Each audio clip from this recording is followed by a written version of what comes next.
오늘 본문 말씀이 길지만 제가 45절 말씀을 중심으로 해서 하나님의 귀한 진리의 말씀, 생명의 말씀을 나누고자 합니다.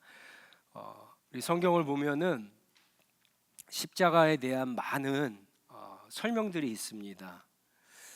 그런데 그 설명들은 대부분 우리가 잘 아는 것처럼 바울이 쓴 편지들에 많이 있습니다. 그런데 오늘 우리가 읽은 이 10장 45절은요, 그 십자가에 대해서 이야기하는데 예수님께서 친히 이야기하신 정말 몇 안 되는 본문 가운데 하나입니다. 그래서 마가복음에서 가장 중요하고 우리가 예수 그리스도의 십자가 복음을 이해할 때 이 본문의 말씀이 얼마나 중요한지 모릅니다.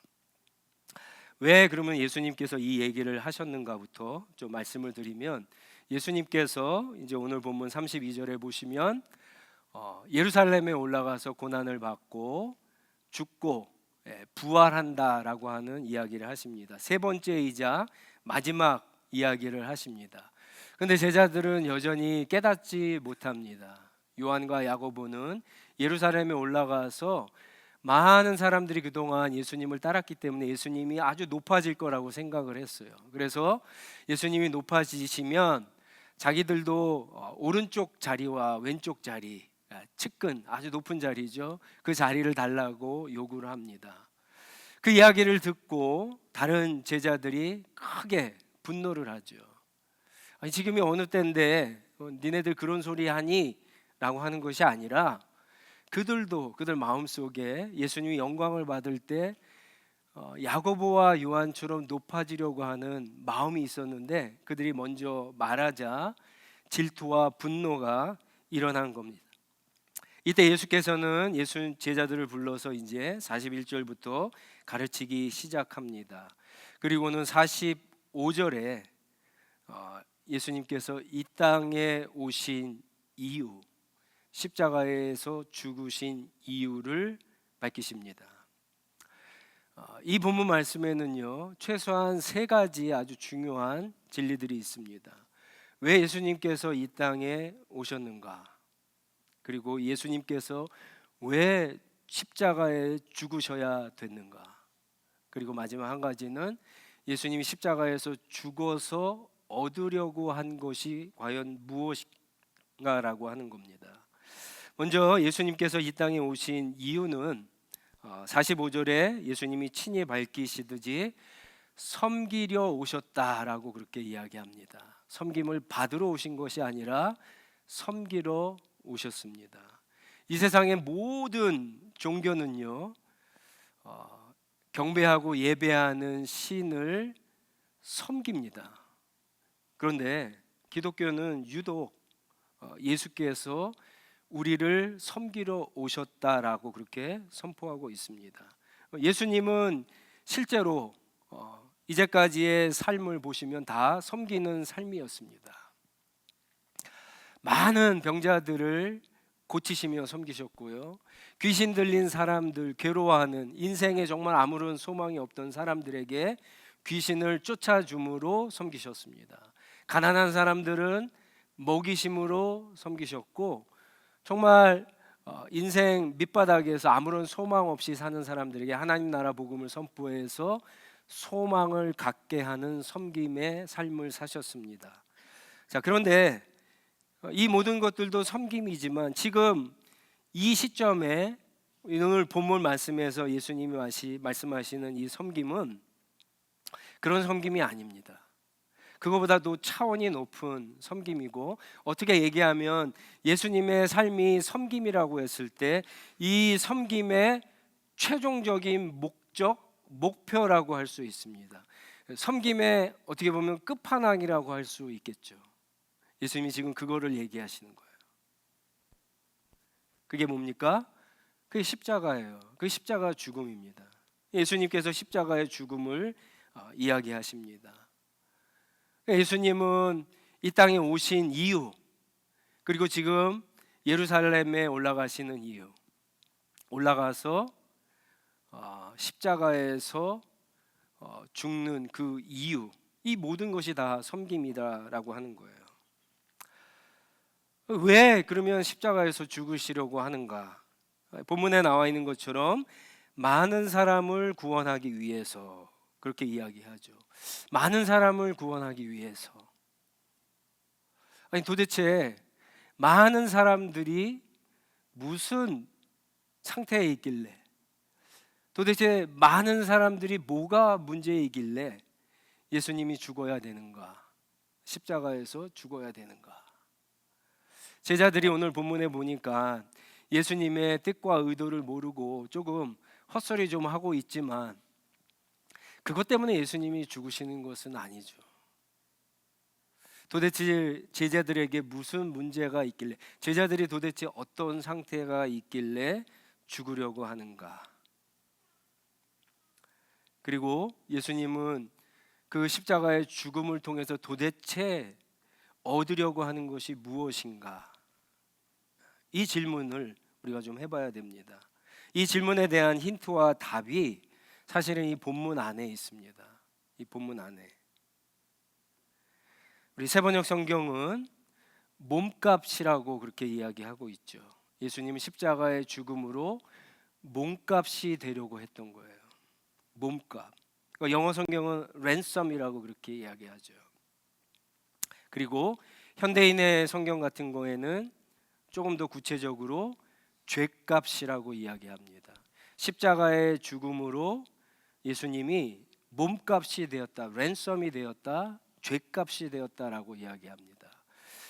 유진 피터슨 목사님이 쓴 그 메시지 성경은 조금 더 구체적으로 이야기합니다. 이 단어를 풀어서 포로로 사로잡힌 많은 사람들을 살리기 위해서라고 그렇게 이야기합니다. 이 말은요, 옛날 성경에는 대속물이라고 표현하기도 했는데 이 말은 그 당시에 전쟁에 나아가 싸워서 지게 되면 여러분 어떻게 됩니까? 전쟁에서 지게 되면 죽거나, 졌다는 건 죽거나 아니면 포로로 끌려와서 노예가 되는 겁니다. 그랬을 때 이 포로들은 노예 시장에서 이제 팔리게 되죠. 새로운 주인을 만나야 되는 거예요. 그랬을 때 어떤 사람이 나타나서 그 노예에 합당한 값을 주고 그 노예를 살 때 그 노예 상인에게 치르는 그 값을 랜섬이라고 이야기해요. 이게 몸값이고 이게 죄값입니다. 한번 이렇게 생각을 해보세요. 지금 이 자리가 2000년 전에 로마의 어느 노예 시장이라고 한번 생각해 보세요. 자, 어떤 한 가족이 끌려왔어요. 전쟁에서 진 어떤 나라의 한 가정이 다 끌려왔습니다. 아빠 노예, 엄마 노예, 두 자녀를 둔 노예들이 있습니다. 아빠는 이미 만신창이가 됐어요. 채찍에 맞아갖고 끌려와갖고 만신창이가 됐어요. 겨우겨우 버티고 서 있습니다. 자녀들은 공포와 두려움에 벌벌벌 떨고 있어요. 그리고 엄마 노예는 계속해서 울면서 막 호소합니다. 이 엄마가 호소하는 것은 딱 한 가지예요. 이제 우리가 전쟁에 져서 노예가 됐기 때문에 새로운 주인을 만날 텐데 간절한 소원이 하나 있다면 우리 가족이 흩어지지 않고 한 가정에 다 노예로 가서 그래도 노예가 됐지만 한 가정이 흩어지지 않고 사는 것이 이 엄마의 유일한 소원이었어요. 근데 이게 사실은 불가능한 일입니다. 이 노예를 사온 노예 상인은 돈을 벌어야 되거든. 그래서 돈을 벌기 위해서 때로는 돈 많은 사람이 한꺼번에 사가면 좋겠지만 그렇게는 일어나기 쉽지 않죠. 그래서 스프릿해 갖고 팔게 됩니다. 남자 노예는 검투사에게 팔게 되고, 또 여자 노예 같은 경우는 어떤 가정의 여종으로 팔 수도 있고, 아이들 같은 경우에는 점점 자라서 더 쓸모가 있기 때문에 어떤 농장이나 이런 데 팔 수 있겠죠. 돈을 많이 받기 위해서 흩어서 나누어서 팔아야 되는 것이 노예 상인의 일입니다. 그런데 그 순간에 한 사람이 나타나서 이 노예 가족을 전부 합당한 몸값을 치르고 전부를 삽니다. 그리고 이 노예들을 다 데리고 가서 집에 갔는데 깨끗하게 씻기는 거예요. 깨끗하게 씻겨요. 그리고는 노예가 먹을 수 없는 맛있는 음식을 풍성하게 먹게 합니다. 아빠 노예, 엄마 노예, 아이들 노예도 다 생각하죠. 속으로 이제부터 고생이 시작되는구나 생각을 했는데, 주인이 부르더니 주인의 권한으로, 주인이 샀으니까 주인의 권한으로 이제 너희들은 자유라고 하는 문서를 써주며 이 사람들을 풀어줍니다. 여러분, 이게 성경에서 말하는 리뎀션이에요. 이게 구속입니다. 또 성경에는 이것을 속죄라고도 표현을 해요. 대속이라고도 표현합니다. 그리고 이 노예로부터 자유인으로 사기 위해서 지불하는 몸값을 속전이라고, 랜섬이라고 그렇게 이야기합니다. 대신 예수께서 십자가에 죽으심으로 그들을 사는 거예요. 여러분, 이 십자가에서 우리가 처음 먼저 생각해야 될 것은 대속의 은혜예요. 대신의 은혜입니다. 대신의 은혜. 예수님은 이 땅에 우리를 죄에서, 사망에서 구원하기 위해서 몸값이 되시려고 대신 십자가에서 죽으신 거예요. 대신 죽으신 거예요. 디모데전서 2장 6절에도 바울은 그분은 모든 사람을 위하여 자기를 대속물로 내주셨다라고 그렇게 이야기합니다. 우리가 잘 아는 이사야서 53장 10절 11절에도 이렇게 이야기합니다. 우리는 이사야서 53장을 이렇게 볼 때 앞에 부분을 많이 들어서 알지만 20절 11절 말씀을 의외로 잘 모르시더라고요. 한번 여러분들 나중에 집에 가셔서 한번 읽어보시면 그 본문에 보면은 이런 얘기를 있습니다. 그는 다른 사람들이 받아야 할 형벌을 자기가 짊어진 것이다. 대신 짊어지신 거예요. 그리고 그는 많은 사람의 죄를 대신 짊어졌고 죄 지은 사람들을 살리려고 중재에 나서신 것이다. 메시아를 예언하는 이사야서 53장의 말씀입니다. 왜 예수님께서 대신 십자가에서 죽으셔서 우리의 죄와 사망에서 우리를 구원해 주셔야 됐는가? 왜 몸값이 되어야 했는가? 우리는 그것을 치를 만한 여러분 능력이나 몸값이 없기 때문에 그런 거예요. 전쟁에서 졌어요. 노예로 끌려왔습니다. 그 노예가 어떻게 자기가 자유인이 되기 위해서 대신 그 몸값을 지불할 수가 있겠습니까? 지불할 수가 없죠.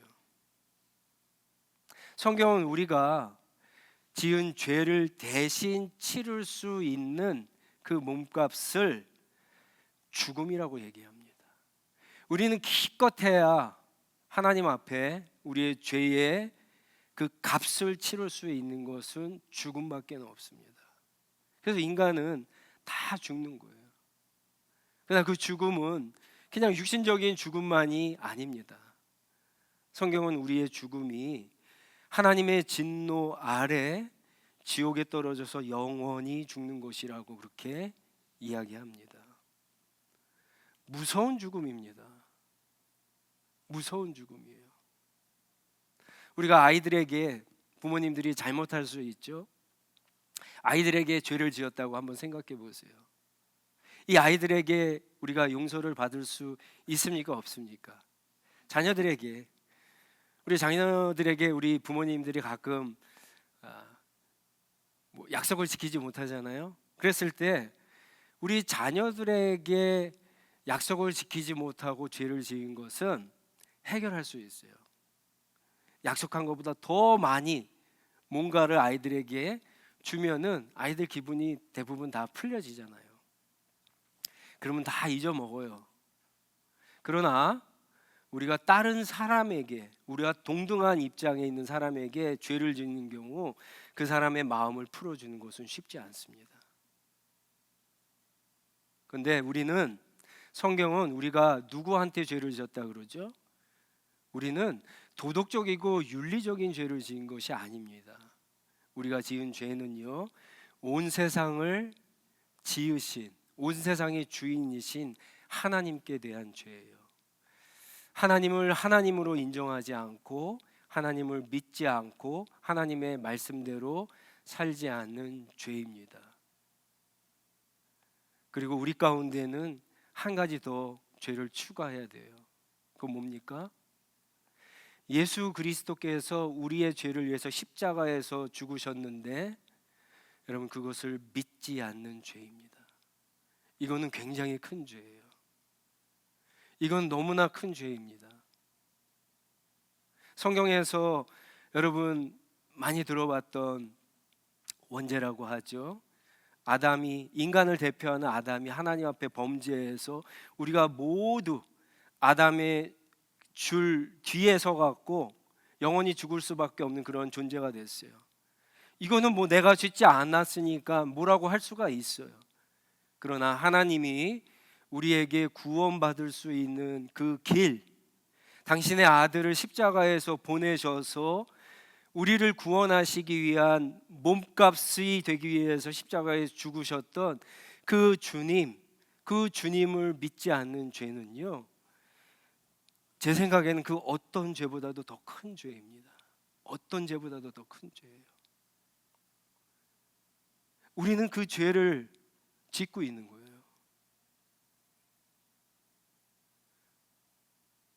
사람한테 지은 게 아니라 하나님한테 지은 죄입니다. 여러분, 이 죄를 갖다가 우리가 어떻게 해결할 수 있겠어요? 내가 누군가한테 죄를 졌어요. 그러면 그 사람의 마음이 풀리기까지는 용서받은 게 아니에요. 그렇죠? 내가 아무리 뭐를 갖다 주고 막 해도 여러분 어떻게 용서받을 수 있겠어요? 그 사람의 마음이 풀어져야 되는데, 우리는 하나님의 마음을 풀 수 있는 능력이나 어떤 몸값을 치를 수 있는 어떤 것들도 우리에게는 없다라고 하는 거예요. 그거는 하나님만이, 당사자만이 그것을 해결하실 수 있어요. 그래서 하나님께서 우리에게 만들어 주신 그 방법이 예수 그리스도의 죽음, 십자가입니다. 그래서 이 방법 이외에는 구원의 길이 없는 거예요. 예수 그리스도 이름 그 외에는 어떤 구원의 방법이나 죄사함의 은총을 얻을 수가 없는 겁니다. 구약 시대에는 우리가 흠없는 짐승의 피를 가지고 하나님 앞에 제사를 드림으로 용서를 받았어요.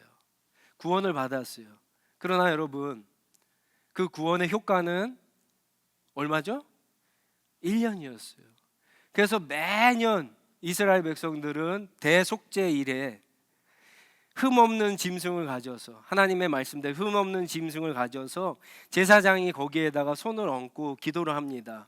이 사람의 죄가 이 양에게 혹 이 소에게 전가되게.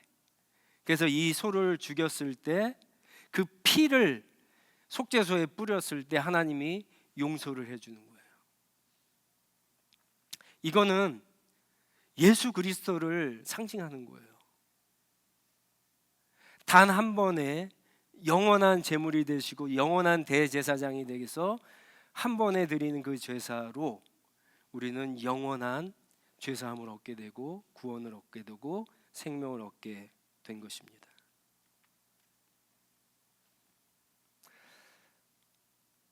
우리는 이 대속의 은혜, 십자가의 은혜를 생각할 때 우리는 뭐 별로 한 것이 없으니까 이게 별거 아니라고 생각할 때가 있어요. 에베소서 2장 8절에서 10절 말씀해 보면은 이게 하나님의 선물이라고 그러거든요. 공짜라고 얘기합니다. 거저 얻은 것이다라고 그렇게 이야기합니다. 진짜 걷어졌다고 생각을 해요. 공짜라고 생각하고 선물이라고 생각해요.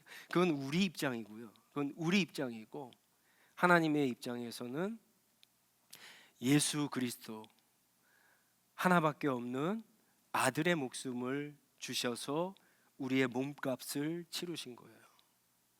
이게 얼마나 큰 은혜인가 생각해 보면 우리가 하나님 앞에 지은 죄가 얼마나 큰 죄인가를 또한 얻을 수 있습니다. 여러분, 오늘날 누가 내 목숨값을 치를 수 있겠어요?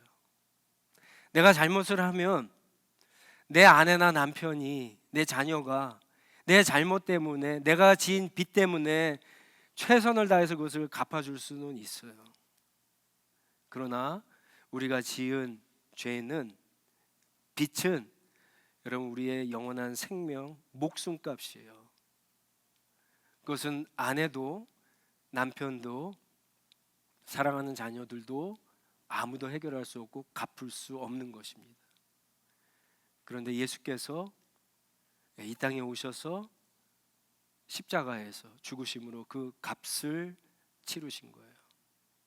대속의 은혜입니다. 왜 그렇습니까? 우리가 자격이 있어서, 우리가 예수님이 그렇게 우리를 죄 용서해 주시고 구원해 주시면 앞으로 믿음 생활 잘할 것 같은 어떤 기미와 건더기가 보여서 그렇습니까? 그렇지 않죠.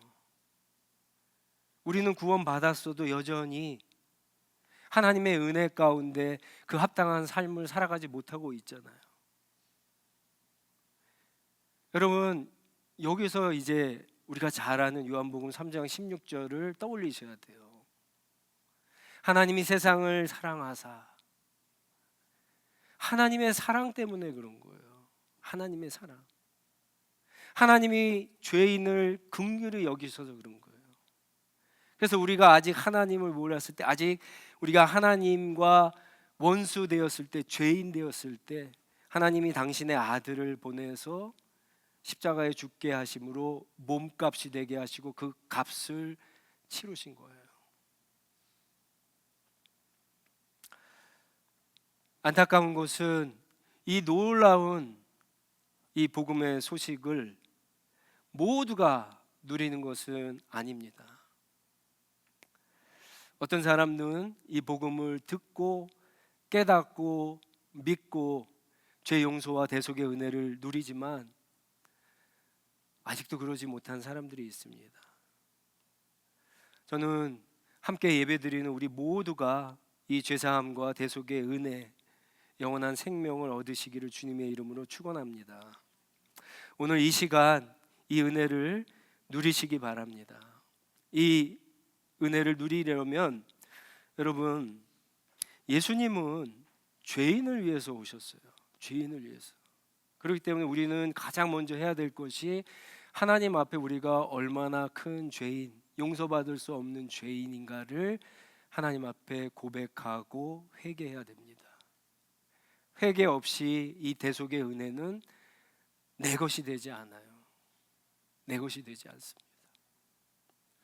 우리가 예수님을 만나고 아무리 엄청난 은혜를 누려도 여러분, 회개하지 않으면 이 죄사함의 은혜와 이 구원의 은혜는 누릴 수가 없는 거예요. 내 병이 나을 수 있어요. 내 인생의 여러 가지 문제들이 해결될 수 있습니다. 그러나 주님 앞에 회개하지 않으면 이 은혜는 누릴 수가 없습니다. 첫 번째는 회개하셔야 돼요. 회개하셔야 됩니다. 하나님 앞에 회개하셔야 돼요. 오늘 우리가 얼마나 큰 죄를 졌는가 나누었죠? 하나님이 아들을 십자가에서 내 죄를 위한 몸값을 치르게 하셨어요. 나는 이제 산지 몇십 년 되지 않았습니다. 그런데 이것은 2000년 전에 일어난 일이에요. 여러분들이 이 복음을 들었다면 그때부터 카운트가 되는 거예요. 카운트가 되는 겁니다. 우리 교회가 이제 10월 셋째 주면 창립 7주년이 되는데 저는 무수하게 이 복음에 대한 설교를 했습니다. 그러니까 여러분들은 최소한 10번 이상은 다 이 소식을 들은 거예요. 회개하셔야 됩니다. 회개하셔야 돼요. 내가 하나님 앞에 얼마나 큰 죄인인가 회개하셔야 돼요. 또 한 가지는 예수 그리스도의 십자가, 그리고 그분의 피의 능력과 공로가 아니면 하나님의 마음을 풀어드리지 못하고 용서를 받을 수 없고 구원을 받을 수 없다라고 하는 사실을 깨닫고 그분의 능력을 의지해야 됩니다. 이게 여러분 우리가 읽었던 마가복음 1장 15절에 있는 말씀이에요. 마가복음 1장 15절에 있는 말씀. 회개하고 복음을 믿어라 라고 하는 이 말씀입니다. 저와 여러분이 오늘 다시 한번 하나님께서 우리에게 주신 이 복음 대속의 은혜를 깊이 묵상하시고 그것을 믿고 이 죄사함의 은혜와 구원의 은총을 누리는 저와 여러분들이 되시기를 주님의 이름으로 축원합니다. 우리 한번 같이 기도하도록 하겠습니다.